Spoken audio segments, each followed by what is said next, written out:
Chennur MLA Vivek వెంకటస్వామిపై social మీడియాలో అనుచిత వ్యాఖ్యలు చేసిన వాళ్లపై చర్యలు తీసుకోవాలని పోలీసులకు ఫిర్యాదు చేశారు అనుచరులు. బీఆర్ఎస్ నాయకుడు గోగుల రవీందర్పై కేసు పెట్టారు. దళిత ఎమ్మెల్యేను దూషించడం బీఆర్ఎస్ నేతల అహంకార ధోరణికి పరాకాష్టమన్నారు. ఎమ్మెల్యే వివేక్ వెంకటస్వామి ప్రతిష్టను దెబ్బతీసేలా పోస్టులు పెట్టిన బీఆర్ఎస్ నాయకునిపై వెంటనే చర్యలు తీసుకోవాలని డిమాండ్ చేశారు కాంగ్రెస్ లీడర్స్.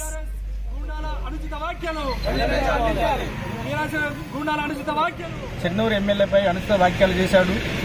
అది సమంజసం కాదు. మా వివేక్ సార్కు వచ్చిన అవకాశాన్ని గెలిచిన ఆకస్తో మీరు ఈ రకరకాలుగా మాట్లాడుతున్నారు. అన్న కొడుకు గెలిచిండు, తర్వాత ఈయన గెలిచిండు, అన్న గెలిచిండు అన్నాడు. ప్రజాక్షేత్రంలో ఎవరైనా ఎన్నికల ద్వారా గెలిచిందే తప్ప దొంగ ముద్రతో తీసుకొని గెలిచిన సంఘటన కాదు. కాబట్టి ఇది ప్రజాస్వామ్యంలో ఎవరైనా గెలవచ్చు, ఎవరైనా అవకాశాలు ఉన్నాయి. కాబట్టి దాన్ని మీరు అక్కుసుగా తీసుకొని ప్రతిసారి సార్ మీద బురదల్లే ప్రయత్నం చేస్తున్నారు. ఇది సమంజసం కాదు అని తెలియజేస్తున్నా. ప్రజాస్వామ్య ఎన్నికల్లో ప్రజాస్వామ్య బద్దంగా గెలిచిన వ్యక్తిని పట్టుకొని నానా రకాలుగా మాట్లాడడం సమస్యం కాదు. చెన్నూరు స్థానిక పోలీస్ స్టేషన్లో గోగుల రవీందర్ రెడ్డి అనే వ్యక్తి పైన మంచిరాల వాస్తవ్యుడు అతని పైన ఈరోజు సోషల్ మీడియా వేదిక ద్వారా తీసుకున్న దానిపైన సుమోటోగా తీసుకొని సిఐ గారికి మేము పిటిషన్ ఇవ్వడం జరిగింది.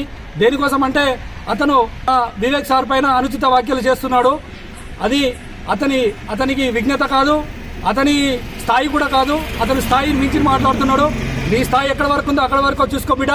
ఖబర్దార్ చెన్నూరు కాంగ్రెస్ యువకులంతా నిన్ను హెచ్చరిస్తున్నారు.